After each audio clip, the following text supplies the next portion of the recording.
नमस्कार. आमच्या यूट्यूब चॅनलमध्ये आपलं सहर्ष स्वागत. यापूर्वी आपण ज्योतिषाबद्दल जी बरीचशी माहिती घेतलेली आहे त्यामध्ये नक्षत्रांची माहिती आपण फारशी घेतलेली नाही. त्यामुळं आता आजपासून आपण सलग सर्व नक्षत्र काय आहेत आणि त्या नक्षत्राचे आपल्यावरती काय परिणाम होतील, त्या नक्षत्र जे आहेत ते कसे मोजले जातात आणि नेमकं आपल्या पत्रिकेत नक्षत्र कसं येतं. आता नेमकं वैशिष्ट्य असं की आपण 2 नक्षत्रांनी बद्ध असतो, पण आपण एकाच नक्षत्राचा अभ्यास करतो. म्हणून आपण बघणार आहोत की नक्षत्र म्हणजे काय. तर सूर्य स्थिर आहे, आपण ही जाणता. त्याचबरोबर आकाशामध्ये दिसणारे जे तारे दिसतात त्यांचा एक तारका समूह किंवा ग्रुप केला जातो आणि त्या ग्रुपमध्ये जे ठिपके असतात त्याला साधारणपणे एक नाव दिलं जातं. हा आजचा नाही, हा अनादिकालापासून म्हणजे अगदी महाभारताच्या सुरुवातीच्या अगोदरपासून सुद्धा त्या ऋषीमुनींनी त्या नक्षत्रांना नावं दिलेली आपल्या लक्षात येते. म्हणजे हा नवीन शोध किंवा असं काही नाही आहे. तर त्या ग्रुपला त्यांनी विशिष्ट नावं दिली आणि मग त्यात थोडाफार कुठं कुठं बदल केला गेला. तर हा संपूर्ण भाग जो आहे तो भूमितीचा भाग आहे. आपण भूमितीचं जे गोल सर्कल बघतो, गोल म्हणजे दाखवलेला कंपास जो असतो तो 360 अंश असतो आणि मग एकूण 27 नक्षत्र आहेत. आता ह्या 27 नक्षत्रामध्ये खूप वर्षापूर्वी जर आपण वराहमिहीर वगैरे वाचलं तर लक्षात येईल की नक्षत्रांची सुरुवात ही कृत्तिका नक्षत्रापासून होत असे आणि कृत्तिका नक्षत्राच्या नंतर पुढची नक्षत्र. परंतु मध्याच्या कालावधीमध्ये एकदा त्या कृत्तिका नक्षत्राच्या अगोदर ती अश्विनी आणि भरणी यांचा समावेश केला गेला, कारण ते कॅल्क्युलेशनला थोडंसं अवघड चाललं असं काहीतरी कारण असणार आहे. मग एकूण 360 अंश हा जो दिसतो आपल्याला भाग, त्याला 27 न जर भागला आपण 27 नक्षत्र तर असं लक्षात येईल की 40/3 म्हणजे 13.3 असा आकडा येईल. म्हणजे आपण जर काटकोन त्रिकोण बघतो 90 अंशाचा, तसं सुरुवातीपासून जर आपण बघितलं तर 360 अंशाचे 13.3 अंशाचा एक भाग घेतला तर त्याला एक नक्षत्र असं म्हटलं गेलेलं आहे. म्हणून कुठलं नक्षत्र कुठं सुरू होतं आणि कुठं संपतं हे परफेक्ट आपल्याला काढता येतं. आता ही नक्षत्र एकूण जी आहेत 27, त्यामध्ये आपण एक एक नक्षत्र बघणार आहोत. त्यातलं आजचं आपलं पहिलं नक्षत्र असेल ते म्हणजे अश्विनी. आता हे नक्षत्र जे आहे हे अश्व या शब्दावरून आलेलं आहे. हा अश्व म्हणजे काय झालं याचं, यापूर्वी जेव्हा ह्या नक्षत्रांचा अभ्यास केला जात असे तेव्हा सूर्य कुठे आहे. आता आपण जाणत आहात की सूर्य स्थिर आहे, पृथ्वी तिच्याभोवती फिरते आहे आणि चंद्र पृथ्वीभोवती फिरतो आहे. जर आपण पृथ्वीवर उभे असू आणि आपल्याला चंद्र दिसला तर त्याच्या डोक्यावर किंवा पाठीमागे कोणतं नक्षत्र दिसतं याच्यावरून आपण म्हणतो की चंद्र या नक्षत्रामध्ये आहे. तशीच सेम परिस्थिती आहे. सूर्य हा आपल्याला पृथ्वीवरून कुठं दिसतो, ज्या नक्षत्राच्या खाली किंवा पाठीमागे. भासमान प्रकृती आहे ती. त्यामुळं सूर्य त्या नक्षत्रामध्ये आहे, कारण नक्षत्र स्थिर आहे, सूर्य स्थिर आहे. आपण फिरतो तेव्हा आपल्याला ते दिसतं की सूर्य या नक्षत्रामध्ये आला आणि मग आपण म्हणतो की सूर्याचं हे नक्षत्र सुरू आहे. अशावरून आपण म्हणजे या नक्षत्रांचा आपण अभ्यास करत असताना सूर्य आणि चंद्र ह्या 2 घटकांचा फार मोठा भाग त्याच्यामध्ये आहे. म्हणून आता हे अश्विनी नक्षत्र आहे, याच्यामध्ये रवीचा प्रवेश होतो. तो म्हणजे काय, तर साधारणपणे दरवर्षी 14 एप्रिलला रवी या अश्विनी नक्षत्रामध्ये येतो. मग संस्कृतमध्ये अश्वी म्हणजे 2 या शब्दानं वापरलेला भाग आहे. अश्वी म्हणजे 2 म्हणजे जुळे. त्यावरून एक अश्विनी कुमार नामक 2 देवता जुळे आहेत त्या. ह्या अश्विनी नक्षत्राच्या देवता, त्यावरून या नक्षत्राला हे नाव मिळालेलं आहे. अश्व या वाहनावर म्हणजे घोडा या वाहनावर श्वेतवर्णी म्हणजे पांढऱ्या रंगाची ही जोडी जी आहे ती गोरी गोमटी छान पांढऱ्या रंगाची आहे. ही अश्व या घोड्यावरती बसून फिरतात, म्हणून या वाहनावर श्वेतवर्णाची जोडी हातात असून त्यांच्या हातात एक अमृताचा कुंभ आहे. अशी ही जोडी सगळीकडे फिरते आहे. म्हणजे आपल्याला जेव्हा हे अश्विनी नक्षत्र दिसतं तेव्हा त्यामध्ये त्याची देवता अश्विनी कुमार आहे आणि हे घोड्यावरती फिरत आहेत. त्यामुळं ह्या नक्षत्राला त्यांनी अश्वयोनीचं नक्षत्र असं म्हटलेलं आहे.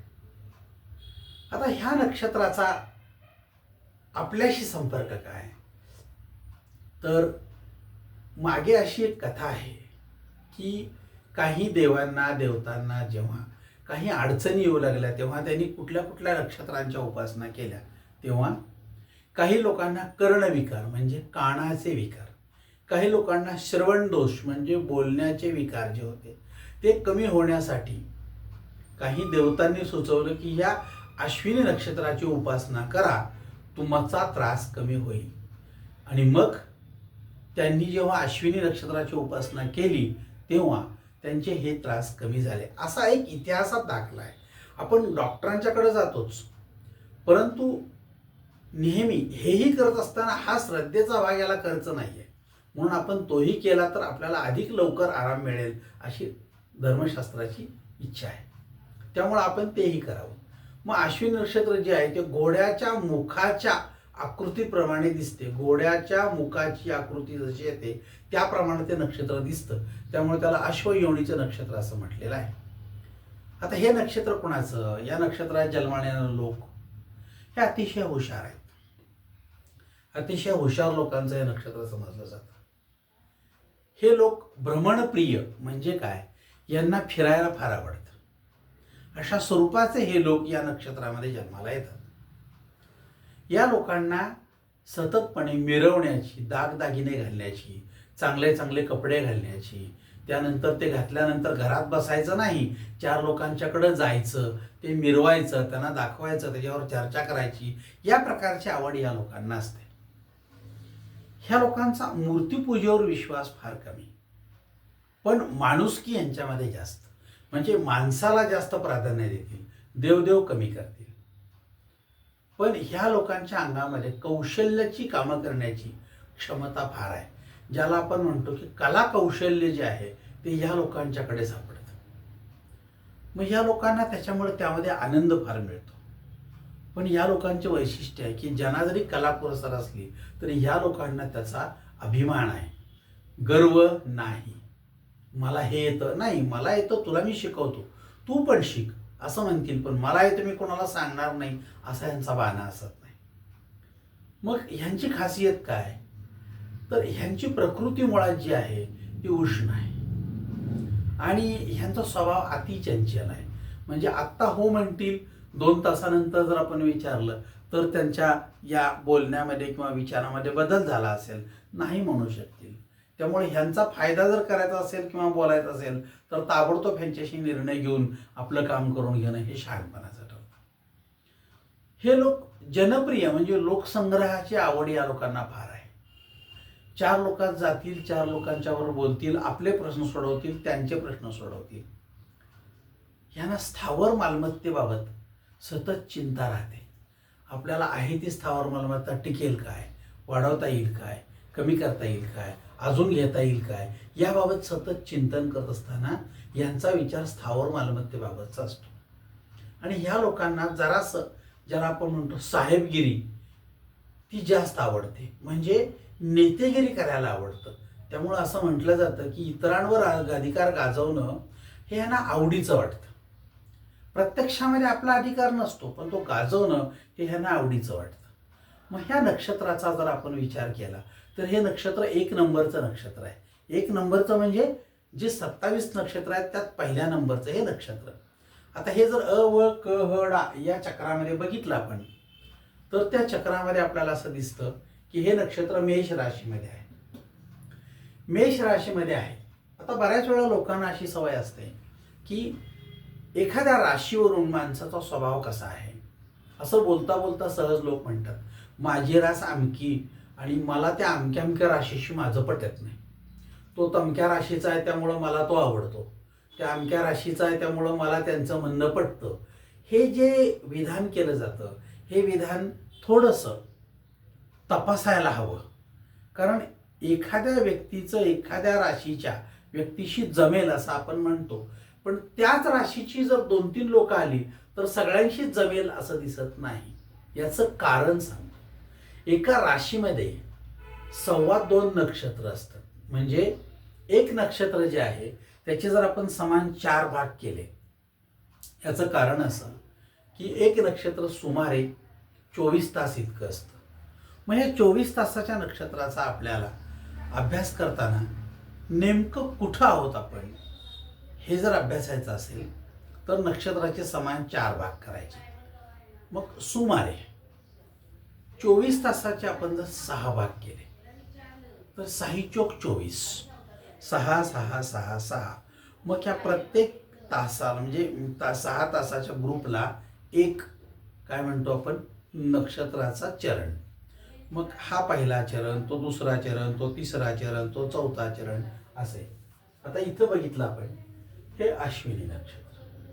पहिला, दुसरा, तिसरा, चौथा असे 4 चरण आले.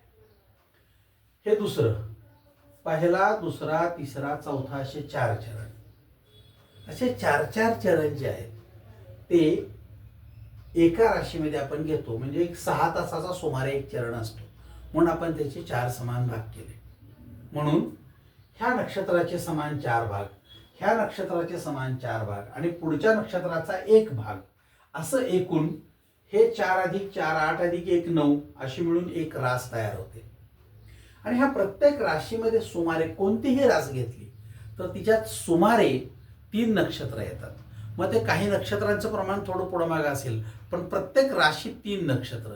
आता प्रत्येक नक्षत्राचा माणूस वेगवेगळा असेल, त्यामुळे एकाच राशीचा आपण अभ्यास करताना त्यात जर 3 नक्षत्र असतील आणि तिन्ही नक्षत्रांचा आपण जर अभ्यास केला तर लक्षात येईल की ह्या तिन्ही नक्षत्रांचं सगळं चित्र वेगवेगळं आहे. त्यामुळे एका राशीचा माणूस अमका अमका असतो असं जर म्हणलं तर कदाचित ते उत्तर आपलं एखाद्या वेळी खरं ठरेल, पण अनेक वेळाला ते चुकीचं ठरेल. म्हणून बघूया आपण हे अश्विनी नक्षत्र कसं आहे. असं म्हटलं जातं जे एकूण 84 लक्ष योनी असा शब्द वापरला जातो, तो 84 लक्ष योनीच्या या फेऱ्यातून त्या व्यक्तीला पुढं जाऊन मग पुन्हा मनुष्य जन्म मिळतो.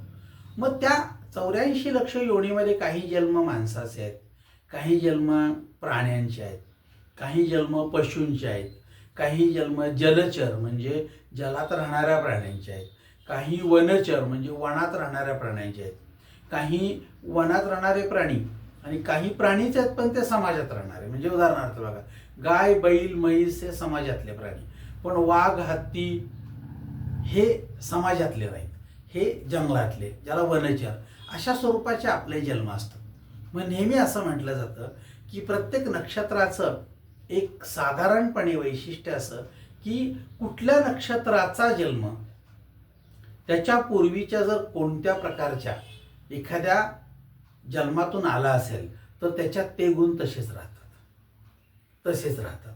म्हणजे बघा उदाहरणार्थ हा अश्वयोनी आहे याचा अर्थ या व्यक्तीचा मागचा जन्म आहे तो घोड्याचा असण्याची शक्यता आहे आणि त्यातून संपल्यावर तो या जन्मात आलेला आहे. त्यामुळे या जन्मात त्याच्यामध्ये घोड्याचे काही गुण आपल्याला दिसतात. मग ते कोणत्या प्रकारचे?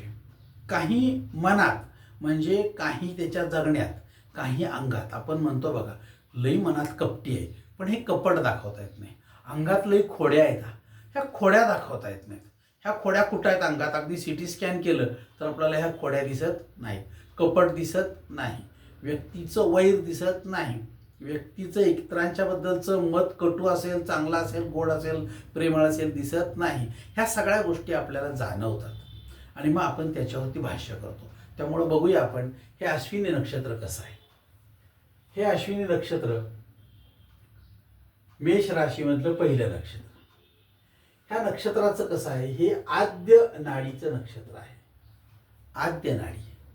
आता ही आद्य नाडी जी आहे तिचं वैशिष्ट्य काय, तर ह्या आद्य नाडीमुळे व्यक्तीच्या आयुष्यामध्ये काही आजारांचा प्रादुर्भाव होत असतो.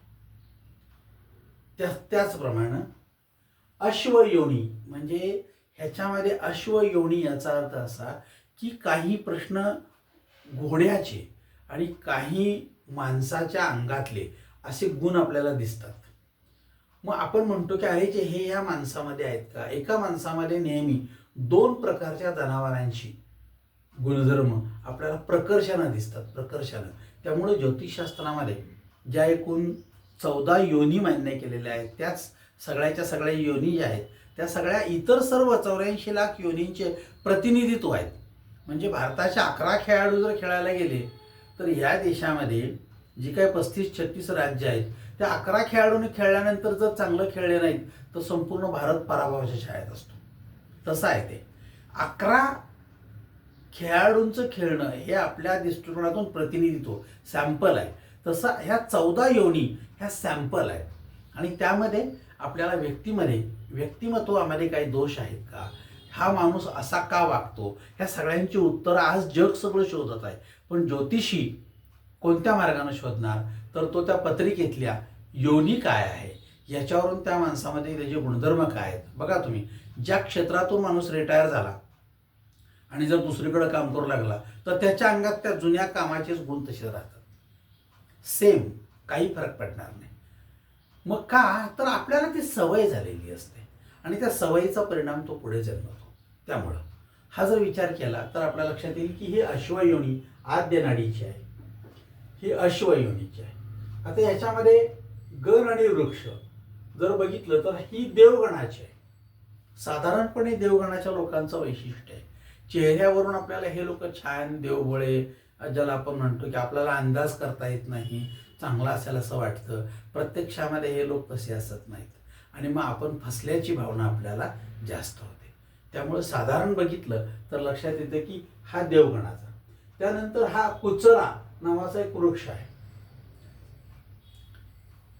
खूप जुन्या काळी प्रत्येक नक्षत्राला एक वृक्ष दिला. याचं कारण असं होतं की त्या नक्षत्रावर जन्मलेल्या व्यक्तीनं त्या वृक्षाची पूजा करावी, म्हणजे तो वृक्ष पाहावा कुठे आहे आणि त्याचं संवर्धन करावं, म्हणजे जेणेकरून आपल्याला झाडांशी सलगी होईल. आणि याचं कारण पण असं दिलेलं आहे की जसं आपला जन्म जो आहे तो 84 लक्ष योनीमधून जाणार, त्यामध्ये काही प्राणी आहेत, त्यामध्ये काही व्यक्ती आहेत, तसे काही झाडं पण आहेत. म्हणजे आपला जन्म झाडांचा पण असला पाहिजे. आणि झाड सुद्धा जिवंत असतं, नेहमी फळ देतं आपल्याला. बघा ते कसं काय तयार होतं, तर ते जिवंत असतं आणि आपण तोडतो तेव्हा ते मरतं. म्हणजे आपला जन्म झाडातून सुद्धा असला पाहिजे. त्यामुळे आपला जन्म कुठला असेल याचा अंदाज केला गेला आहे. त्यामुळे ते तुम्ही या अमक्या अमक्या झाडाची उपासना करा असं सांगतात. आपण प्रयत्न केल्यास आपल्याला साधारणपणे काय होतं, तर वृक्ष आणि वृक्षसंपदा याबद्दलचा लावणं किंवा त्याची किंमत कळायला लावणं या गोष्टी त्यामध्ये दिसतात. पुढच्या, आता ह्यांचं दान काय आहे, ह्यांचं दान आहे अन्न. तुम्ही आयुष्यभर काय दान केल्यास तुम्हाला अधिक फळ मिळेल, तर अन्नदान केल्यास. त्यामुळं अन्नदानाचा संकल्प आपला त्यांचा असला पाहिजे, पण तुम्हाला आवडलं असलं पाहिजे आणि घेणारा सत्पात्री असला पाहिजे. आपल्या आयुष्यामध्ये घेणाराच मिळत नाही, देणारे खूप आहेत, घेणारा मिळत नाही, हा सगळ्यात मोठा त्रास आहे. आणि ज्याला दिलं त्यानं घेतल्यानंतर जर आपल्याला पश्चाताप झाला तर आपण जे काम केलं सत्पात्री त्याचा सुद्धा आपल्याला त्रास होऊ शकतो. त्यामुळं आपण कोणतं दान करावं, तर हे म्हणतात अन्नदान करा. ह्या नक्षत्राची देवता आहे अश्विनी कुमार, ही जुळी देवता आहे आणि ह्याची पूजा करावी. त्या अश्विनी कुमार ह्या देवतेचं हवन केलं जातं, पूजा केली जाते की जेणेकरून तुम्हाला, आपण बघितलं, कर्णविकार आणि श्रवण दोष जर असतील तर ते कमी व्हावेत, यासाठी ह्या सगळ्या गोष्टी त्यामध्ये घेतलेल्या आहेत. आता प्रश्न असा की ह्या अश्विनी नक्षत्राचं मुख आणि दृष्टी असे 2 भाग आहेत. मुख, तिर्यंक. तिर्यंक म्हणजे काय, व्यक्ती 3 प्रकारचे असतात. तिर्यंक हा शब्द संस्कृत आहे. 3 प्रकारचे असतात. म्हणजे काय, खाली बघून चालणारे लोक अधोमुखी, वर बघून चालणारे लोक ऊर्ध्वमुखी, आणि तिर्यंक म्हणजे समोर बघून चालणारे. पण याचा मतितार्थ अर्थ कसा घेतला गेलेला आहे, जर अधोमुखी असाल, खाली बघून याचा अर्थ प्रत्येक वेळी विचार करत असताना आपण इतिहासाचे जुने दाखले देतो. हे मागं असं झालं होतं त्यामुळं अमका अमका नको. म्हणजे सततपणे तुम्ही भूतकाळामध्ये रमण्याची तुमची प्रवृत्ती असते. ऊर्ध्वमुखी म्हणजे वरती पाहणारा, हा भविष्य काळाचाच विचार करतो.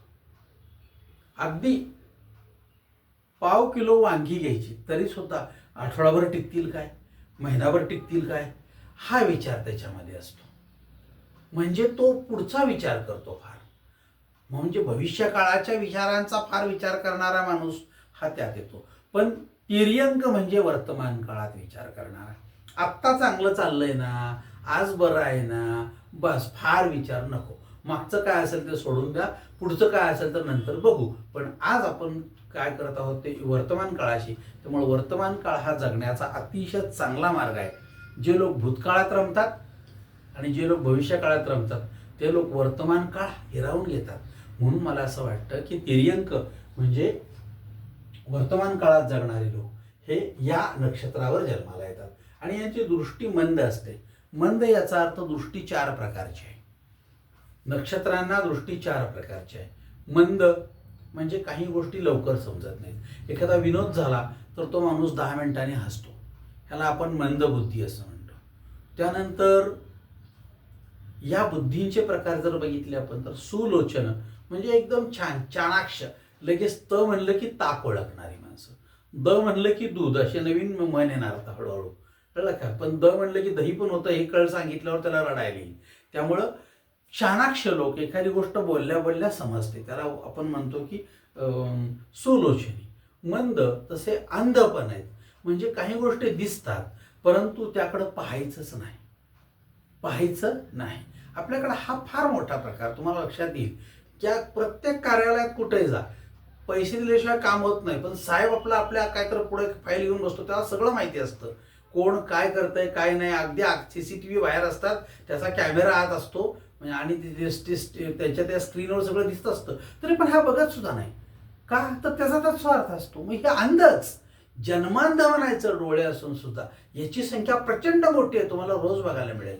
काही मंद दिसतंय पण तिकडे लक्ष द्यायचं नाही.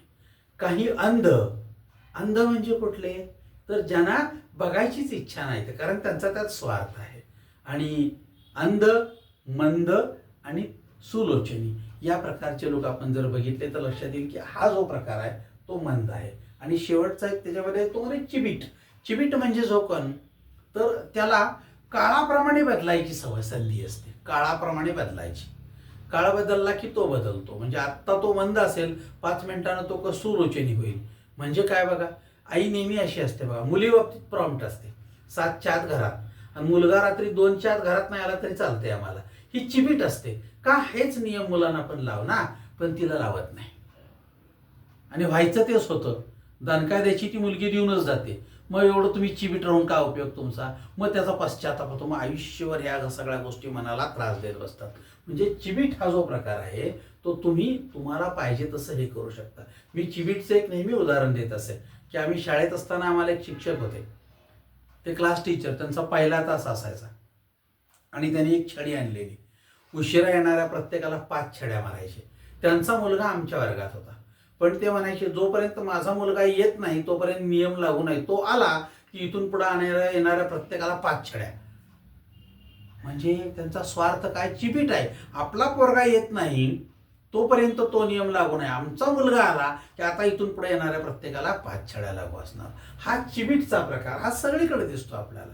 हा सगळा प्रकार जर बघितला आपण तर लक्षात येईल की हे नक्षत्र जे आहे ते मंद बुद्धीच्या लोकांचं आहे असं नव्हे, तर दिसतंय पण लक्ष द्यायचं नाही असा प्रकार त्याच्यामध्ये असेल. हा मंद बुद्धीचा प्रकार आहे. त्यानंतर ह्याचा स्वामी केतू. याचं कारण असं की जर आपण बघितलं तर हे नवग्रह आहेत, याच्यामध्ये केतू हा संततीचा कारक आहे. त्यामुळं बऱ्याच वेळेला ह्या नक्षत्राचा आणि संततीचा संबंध जास्त येतो, म्हणून कदाचित तो त्याचा कारक म्हणून दिलेला असेल. आता ह्याच्यामध्ये 4 चरणाक्षर येतात, चू, चे, चो आणि ला. जन्म जर झाला पहिल्या चरणात तर चू या शब्दावरून मुलाचं किंवा मुलीचं नाव येईल. दुसऱ्या चरणात जन्म झाला तर चे या शब्दावरून नाव येईल. तिसऱ्या चरणात जन्म झाला तर चो या शब्दावरून नाव येईल. जर चौथ्या चरणात जन्म झाला तर ला या शब्दावरून नाव येईल. आता याच्यामध्ये चरणांक जे आहेत ते पहिला, दुसरा, तिसरा, चौथा ह्याच्या खाली एक चरण स्वामी नावाचा प्रकार दिलेला आहे. हा चरण स्वामी नावाचा प्रकार हा राशीवर अवलंबून असतो. ह्या राशी आहेत क्रमानं. म्हणजे बघा, पहिली रास मेष स्वामी मंगळ, दुसरी रास वृषभ स्वामी शुक्र, तिसरी रास मिथुन स्वामी बुध, चौथी रास कर्क स्वामी चंद्र. त्याच्यानंतर कंटिन्यू पुढे जाईल. पाचवी रास सिंह स्वामी रवी, सहावी रास कन्या स्वामी बुध, सातवी रास तूळ स्वामी शुक्र, आठवी रास वृश्चिक स्वामी मंगळ, नववी रास धनु स्वामी गुरु. हे कंटिन्यू हे शेवटपर्यंत असं चित्र पुढे जात असतं. त्यामुळे आपल्याला ह्या चरणाचा स्वामी कुठला आहे हे माहीत असावं लागतं. आणि या नंतरचा भाग येतो तो म्हणजे काय, की रास जी आहे या राशीमध्ये स्वामी आणि वर्ण, या राशीचा स्वामी आहे रवी म्हणजे सूर्य, आणि ही रास आहे क्षत्रिय वर्णाची. याचा आपण म्हणतो की जास्त क्षत्रिय वर्ण आणि रवी एकत्र येणं म्हणजे काय, तर व्यक्तीमध्ये पातळ बुडाचं भांडं म्हणतो ना आपण, ठेवलं की तापतंय लगेच, तशी अवस्था यांची असते. यांचं बुडाचं भांडं पातळ असतंय. त्यामुळं जरा काय झालं म्हणलं की ह्या लोकांना राग येतो आणि त्या रागाच्या भरात काहीही करतील.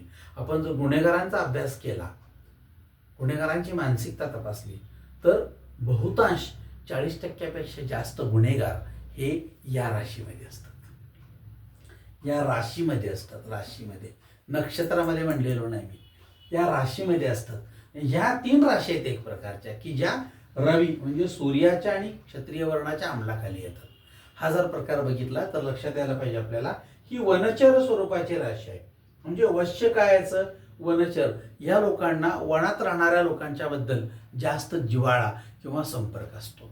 संपर्क म्हणजे जास्त जिव्हाळा किंवा आवड असते, हा एक प्रकार. आणि ही अग्नितत्वाची रास आहे. अग्नितत्व आणि क्षत्रिय वर्ण एकत्र आलं की तुम्हाला लक्षात येईल की अग्नितत्वामुळे माणूस तापेल आणि क्षत्रिय वर्णामुळे त्याला हाणामारीची सवय होते. त्यामुळे ह्या लोकांच्यामध्ये समंजसपणा कमी आणि तापटपणा जास्त.